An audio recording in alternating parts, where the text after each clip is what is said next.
শ্রীরামকৃষ্ণ যে সবসময় সত্যকে ধরে থাকতেন, শুধু তাই নয়, সত্যও তাকে সবসময় ধরে থাকত। তিনি যেমন বলতেন, যে ছেলে বাপের হাত ধরে চলে সে পড়েও যেতে পারে, কিন্তু বাপ যার হাত ধরে সে পড়ে না। তেমনি সত্য তাঁকে ধরেছিল। কিন্তু কিভাবে? তিনি নবদ্বীপ যাবেন, শুনেছেন নবদ্বীপে মহাপ্রভুর জন্মস্থান, সুতরাং সেখানে তার আবির্ভাব শক্তির কিছুটা আভাস তার মনে অবশ্যই জাগবে।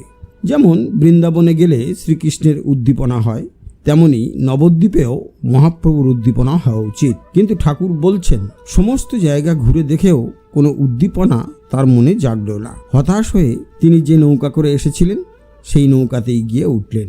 এবার তিনি ফিরে যাবেন। তখন এক আশ্চর্য দৃশ্য দেখলেন।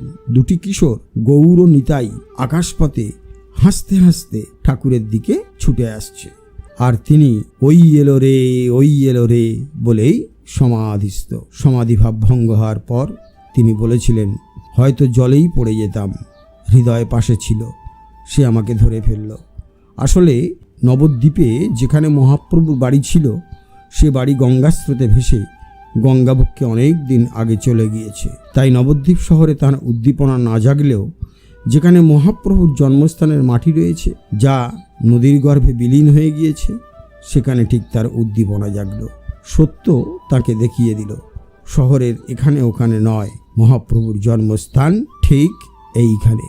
হ্যাঁ বন্ধুরা, আপনারা যারা নবদ্বীপে যান, গিয়ে দেখবেন, কেউ বলে এখানে শ্রী চৈতন্য মহাপ্রভুর জন্মস্থান, কেউ বলে ওইটি শ্রী চৈতন্য মহাপ্রভুর জন্মস্থান। এই কথাটি কিন্তু ঠিক নয়। স্বয়ং শ্রীরামকৃষ্ণ উপলব্ধি করেছিলেন যে শ্রী চৈতন্য মহাপ্রভু যে মাটিতে জন্মগ্রহণ করেছিলেন বা আবির্ভূত হয়েছিলেন, সেটি আর এখন নেই, সেটি নদীর গর্ভে বিলীন হয়ে গিয়েছে। এই সত্যটা আমাদের সবাই জানা দরকার। আশা করি এই ছোট্ট ভিডিও কিন্তু অত্যন্ত সত্য ঘটনা, একটা সত্যকে ইঙ্গিত করে, একটা সত্যকে আবিষ্কার করে শ্রীরামকৃষ্ণ আমাদের কাছে দিয়ে গিয়েছেন। আশা করি ভিডিওটি ভালো লেগেছে।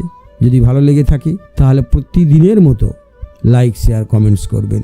আরেকটি ছোট্ট অনুরোধ রইল, যারা এখনও আমাদের এই চ্যানেলটি সাবস্ক্রাইব করেননি, তারা অবশ্যই চ্যানেলটি সাবস্ক্রাইব করে আমাদের পাশে থাকবেন। তাহলে আজকের মতো বিদায় নিচ্ছি বন্ধুরা, আবার আগামীকাল কথা হবে।